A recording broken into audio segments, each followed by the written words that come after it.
Good morning, my all lovely students of class 4th. Students, I hope you all are fine. Students, science में हम chapter number 2 की study कर रहे थे. The name of the chapter is Dispersal of Seeds.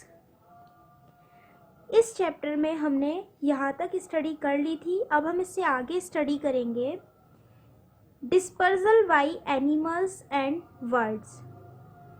Students, मैं आपको study करा रही थी एजेंट ऑफ सीड डिस्पर्सल, मतलब बीजों का जो वितरण करते हैं उन एजेंट्स के बारे में.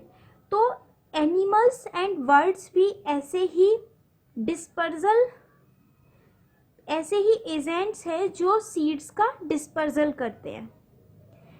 Birds and animals also help in dispersing seeds.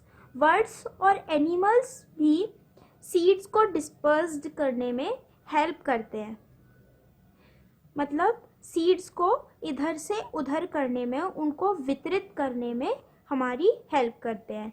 They eat fruit such as cherry, apple, blackberry etc. Animals जो होते हैं वो क्या करते हैं, फ्रूट्स को खाते हैं, जैसे चेरी है, एप्पल है, ब्लैकबेरी है, इनको खाते हैं. But they digest only juicy part of them. लेकिन ये केवल इनका जूसी पार्ट ही डाइजेस्ट कर पाते हैं, इनकी सीड्स को डाइजेस्ट नहीं कर पाते. The seeds are either thrown away और passed out through excretion. Seeds को जब ये डाइजेस्ट नहीं कर पाएंगे तो क्या होगा, वो एक्सक्रीशन के थ्रू इनकी बॉडी से बाहर निकल जाते हैं. और क्या होता है, in this way the seeds can be carried far away from the mother plant. इस तरीके से जो सीड्स होते हैं, जो बीज होते हैं, वो अपनी मदर प्लांट से दूर हो जाते हैं, अलग चले जाते हैं. सम सीड्स विद हुक्स और spikes stick to the hairy skin of animals and are carried away from their mother plant. कुछ बीज ऐसे होते हैं जो अपने हुक्स और स्पाइक्स के द्वारा एनिमल्स की जो हेयरी स्किन होती है उस पर चिपक जाते हैं, और फिर जब एनिमल्स कहीं दूर जाते हैं तो क्या होता है, वो उन बीजों को क्या करते हैं, वहाँ डिस्पर्सल कर देते हैं.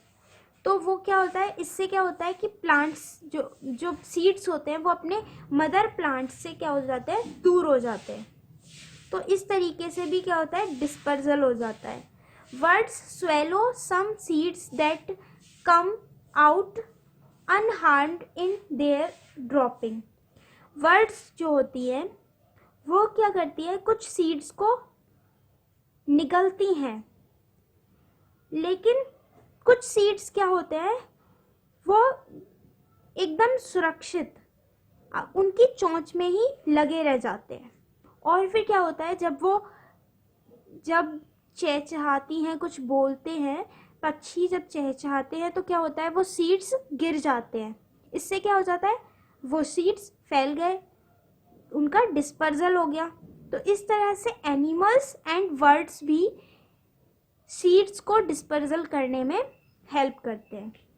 Add to your knowledge, squirrels bury seeds and nuts for eating them during winter when food is hard to find. क्या होता है, जो स्क्वायरल होती है, गिलहरी, वो जब उसे खाना नहीं मिलता है तो उस टाइम के लिए वो क्या करती है, विंटर के टाइम में कुछ नट्स और सीड्स को क्या करती है, वो गाड़ देती है, कहीं पे बरी कर देती है. फिर क्या होता है, बट सम टाइम, लेकिन कुछ समय क्या होता है, they forget where they had buried these seeds. वो भूल जाती है कि उसने अपनी जो सीड्स थी उनको कहाँ वरी किया था, कहाँ गाड़ा था. These seeds often germinate and grow into new plants. और क्या होता है, वो सीड्स जिनको स्क्वायरल वरी कर देती है, वो सीड्स क्या होते हैं, जर्मिनेट हो जाते हैं आपस में और न्यू प्लांट्स को ग्रो कर देते हैं। तो इस तरीके से भी क्या होता है, सीड्स जो होते हैं वो डिस्पर्जल हो जाते हैं। अब डिस्पर्जल बाय वाटर, वाटर के द्वारा वितरण। Water also acts as a medium for dispersal of seeds. Water भी एक माध्यम का कार्य करता है सीड्स के डिस्पर्जल में, बीजों के प्रकीर्णन में। The best example of this is dispersal of coconut seeds. इसका एक बेस्ट एग्जाम्पल क्या है, कोकोनट सीड्स का डिस्पर्जल। कोकोनट सीड्स जो होते हैं वो वाटर के थ्रू ही डिस्पर्ज होते हैं। The outer surface of coconut is waterproof while the middle region is spongy. जो कोकोनट की जो आउटर सरफेस होती है वो कैसी होती है, वाटरप्रूफ होती है, और उसकी जो मिडल रीजन होती है, उसका जो मध्यम भाग होता है वो स्पंजी होता है, कुछ गुदगुदा होता है। So the middle region traps air and make it float in water, thus helping in its dispersal। तो जो मिडिल रीजन होता है, जो स्पंजी होता है, वो क्या करता है, एयर को ट्रैप करता है, जिससे क्या होता है, जो शीड है, कोकोनट शीड है, वो वाटर में तैरने लग जाता है, जिससे क्या होता है, कोकोनट सीड का वाटर के द्वारा डिस्पर्जल हो जाता है, वो भी इसी तरह से डिस्पर्ज हो जाता है। अब डिस्पर्जल बाय एक्सप्लोसिव मैकेनिज्म, इसमें क्या होता है, fruits of certain plants such as poppy, pea and bean burst open when they are ripe, scattering away the seeds in all directions। कुछ प्लांट्स ऐसे होते हैं जिनके जो फ्रूट्स हैं, जैसे पॉपी, अफीम, पी, मटर, बीन, सेम, इनके जो फ्रूट्स होते हैं ये क्या होते हैं, जब ये पक जाते हैं तो ये वर्स्ट हो जाते हैं, फट जाते हैं, जिससे कि इनके जो सीड्स हैं, इनके जो बीज हैं, वो सभी डायरेक्शंस में फैल जाते हैं। This mechanism of seed dispersal is called explosion. Seed dispersal की इस मैकेनिज्म को हम बोलते हैं एक्सप्लोजन, विस्फोटक। Add to your knowledge, this method of seed dispersal usually takes place in the sun and the seed pods crack open with a loud explosion। Seed dispersal की ये जो प्रक्रिया होती है, कौन सी वाली, एक्सप्लोसिव मैकेनिज्म, ये जो होती है ये सूर्य के प्रकाश की उपस्थिति में ही होती है। इसमें सीड पॉड्स जो होते हैं वो ओपन हो जाते हैं एक लाउड एक्सप्लोजन के द्वारा, मतलब एक विस्फोटक होता है जिससे सीड पॉड्स जो होते हैं, फलियां जो होती हैं, वो फट जाती हैं, क्रैक हो जाती हैं। Needs and protection of plants, कुछ आवश्यकताएं प्लांट्स की प्रोटेक्शन के लिए क्या क्या आवश्यक है, इस बारे में हम पढ़ेंगे। Plants need proper air and water to grow. Water should be given to plants regularly. Plants जो होते हैं उनको एक प्रॉपर एयर और वाटर की आवश्यकता होती है ग्रो करने के लिए। उनको बढ़ने के लिए, प्लांट्स को बढ़ने के लिए किसकी आवश्यकता होती है, एयर की, वायु की और पानी की। तो इसके लिए हमें क्या करना चाहिए, प्लांट्स को रेगुलरली पानी देते रहना चाहिए। Different plants require different soil for their growth. जो प्लांट्स होते हैं, सभी डिफरेंट प्लांट्स, उनको ग्रो करने के लिए भी सबको डिफरेंट डिफरेंट टाइप की सॉइल की ज़रूरत होती है। जैसे for example rice plant require clayey soil while cotton plant requires black soil. Example के लिए जो राइस प्लांट होता है उसके लिए क्लेई सॉइल चाहिए होती है, चिकनी मिट्टी, और जो कॉटन प्लांट होता है उसके लिए हमें ब्लैक सॉइल चाहिए होती है, काली मिट्टी। तो इस तरह से क्या है कि जो प्लांट्स हैं उनको सबको डिफरेंट डिफरेंट टाइप के प्लांट्स को डिफरेंट डिफरेंट टाइप की सॉइल चाहिए होती है ग्रो करने के लिए। पॉइंट थर्ड है plants also require manure and fertilizer for their proper growth and manure and fertilizer provide the essential minerals and humus to the plants। Plants को grow करने के लिए, एक प्रॉपर ग्रो करने के लिए मैन्योर खाद और फर्टिलाइजर उत्पाद उर्वरक इनकी भी आवश्यकता होती है। As manure and fertilizer provide the essential minerals and humus to the plants.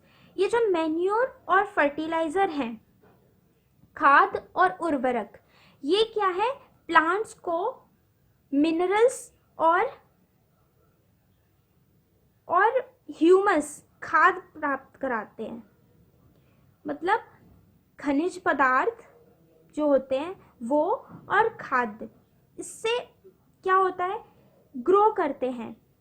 पेड़ पौधे जो हैं वो इसके द्वारा ग्रो करते हैं। तो जो मिनरल्स हैं एंड ह्यूमस है वो हमें पेड़ पौधों को मैन्योर एंड फर्टिलाइजर से प्राप्त होती है। Number 4 all plants need warmth and sunlight to grow but they die in very hot summer. सभी प्लांट्स को ग्रो करने के लिए समर की मतलब गर्मी और सनलाइट की ज़रूरत होती है, प्रकाश की और गर्मी की दोनों की ज़रूरत होती है सभी प्लांट्स को ग्रो करने के लिए। लेकिन जब बहुत ज़्यादा गर्मी होती है तो क्या होता है, पेड़ पौधे जो होते हैं वो मरने लग जाते हैं, वो इतनी गर्मी सहन नहीं कर पाते।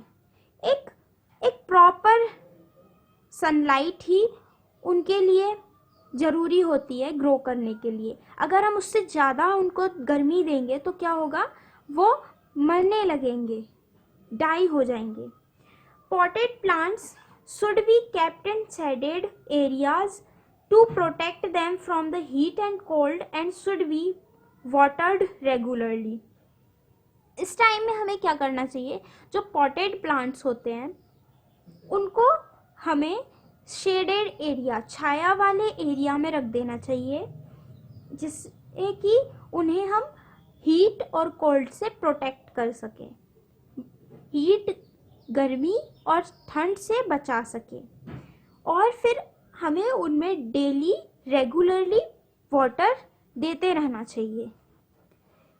Number 5 some fungus and bacterias cause harm to the plants.